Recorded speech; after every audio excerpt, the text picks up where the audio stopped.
આ જ મુદ્દે ચર્ચા કરવા માટે વાસુદેવભાઈ પટેલ જોડાયા છે. ગુજરાતી સમાજનું નેતૃત્વ કરે છે. નિશિતભાઈ પટેલ વિદેશી બાબતોના જાણકાર છે. ડૉક્ટર રૂપલબેન પટેલ ચેરપર્સન છે વુમર વિંગ વિશ્વમિયા ફાઉન્ડેશન. નિશિતભાઈ, આપની પાસેથી જાણવું છે, આ બે પોલિસી જે બદલાઈ એની શું અસર આવશે? આની બહુ જ મોટી અસર થશે.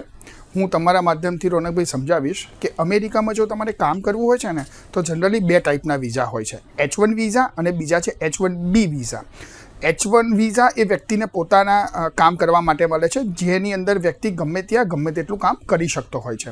જ્યારે H1B વિઝા છે ને એક પ્રકારના કંપની સ્પોન્સર વિઝા છે.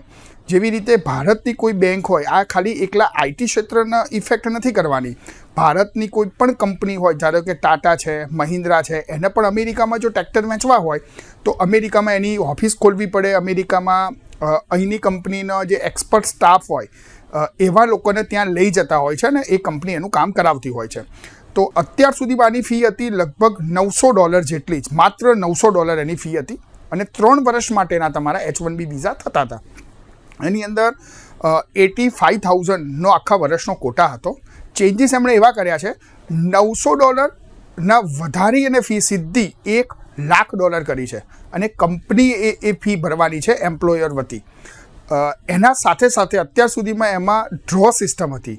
એની અંદર ડ્રો થતા હતા અને પછી તમારું સિલેક્શન થતું હતું.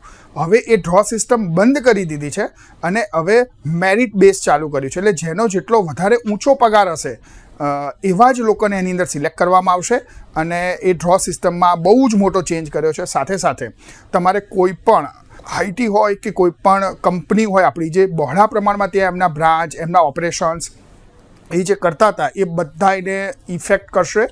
બીજું એ પણ ધ્યાનમાં દોરીશ કે $1 લાખ 3 વર્ષના નથી, $1 લાખ એવરી યર છે.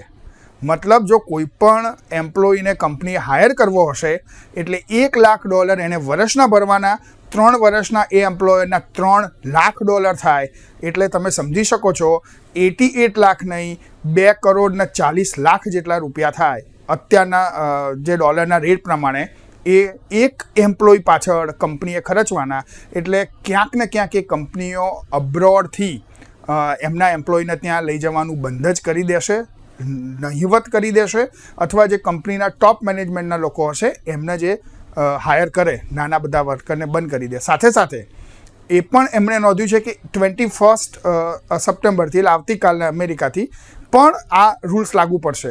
જો તમે ઇન્ડિયામાં છો અને H1B વિઝા ઉપર છો તો એવા બધા એમ્પ્લોયને એમની કંપનીઓએ અત્યારે તાત્કાલિક ઇમરજન્સીમાં મેસેજ પણ કરી દીધો છે કે 24 અવરની અંદર અમેરિકા આવી જાઓ, અથવા તમે કંપનીના HRનો કોન્ટેક્ટ કરીને પછી જ આવજો, નહીંતર તમારા વિઝા પણ એરપોર્ટ ઉપર રિવોક કરી શકે છે. સાથે સિટીઝનશીપ વાળો જે મુદ્દો છે એની શું અસર આવશે? હવે એ જાણે છે કે અમેરિકાની અંદર તો પહેલાં ફેમિલી બેઝ સિટીઝનશીપની વ્યવસ્થા છે. ફેમિલી બેઝ સિટીઝનશીપની વ્યવસ્થાની અંદર ક્યાંય પણ લેંગ્વેજ બેરિયર નથી આવતું. હવે એમણે એક્ઝામ લેવાનું કીધું છે. તમારા અને મારા ધ્યાનમાં હશે કે કેટલા એવા પરિવારો છે કે જે મોટી એજમાં અમેરિકામાં સ્થાયી થાય છે એમના દીકરા દીકરી જોડે.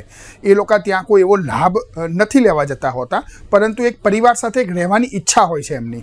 આની અંદર એવા પરિવારો બહોળા પ્રમાણમાં વિખૂટા પડશે. મા બાપ અહીંયા રહી જશે, છોકરા છોકરીઓ ત્યાં જતા રહેશે, અને જો મા બાપ ત્યાં જશે તો એમને સિટીઝનશીપની એક્ઝામ પાસ નહીં કરી શકે. કારણ કે સ્વાભાવિક વસ્તુ છે કે ભારત એ ડિફરન્ટ લેંગ્વેજનો દેશ છે. ભલે યંગ જનરેશનને ઇંગ્લિશ આવડતું હશે પણ ત્યાંના લોકોને એટલું આવડતું નથી હોતું. આપણા લોકોને એટલું નથી આવડતું હતું જે ત્યાં જતા હોય છે. એવા બધાને જરૂર મોટો ફરક પડશે. એટલે ફેમિલીઓ આનાથી તૂટવાની શક્યતા વધી જશે. આપનો ખૂબ ખૂબ આભાર.